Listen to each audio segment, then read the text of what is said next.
It's World Refugee Day, and to celebrate, Brussels is again hosting a refugee food festival.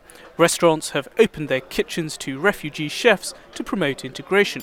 One participant is Abdelbasit Al-Hishan, who found refuge in Belgium after fleeing Syria 18 months ago. For him, it's about openness. I always remember the old saying, people are enemies of the unknown. So I always think of it, that's why we have some barriers, some boundaries between each other. But food industry, for example, it brings people, so we will talk, for example, we will start to talk about food, and then we'll start to talk about politics, and then. So this kind of initiative, I think it's very, very important for integration. Brussels is one of 14 cities participating in the festival, including Paris, New York and Cape Town. Local citizens lead the initiative. We're too distant from the issue, says one local. We see it on the telly, but don't have many opportunities to contribute. Here it's easy to get involved. There's a lot of politics around this, says another local. It's good to have such initiatives worldwide to show people that there is the possibility to integrate. Abdelbasit is a business graduate and used to manage a warehouse in Syria. Through the festival, he's honed a culinary passion that could give him a new career.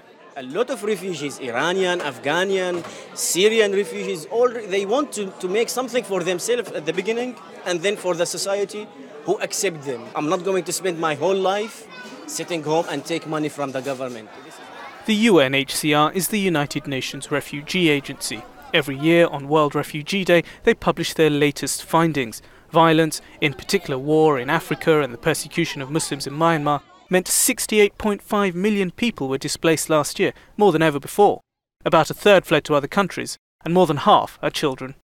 In some countries, we don't have proper guardianship arrangements, so we're still seeing unaccompanied minors being hosted in inappropriate settings. We're calling on all countries to make sure that unaccompanied children seeking asylum are immediately appointed a guardian that can try and help countries and the young person themselves find the right solution for them. Despite anxiety in Europe over migration, developing countries host 85% of refugees. Germany has more than any other EU country, but is well behind Turkey and Pakistan.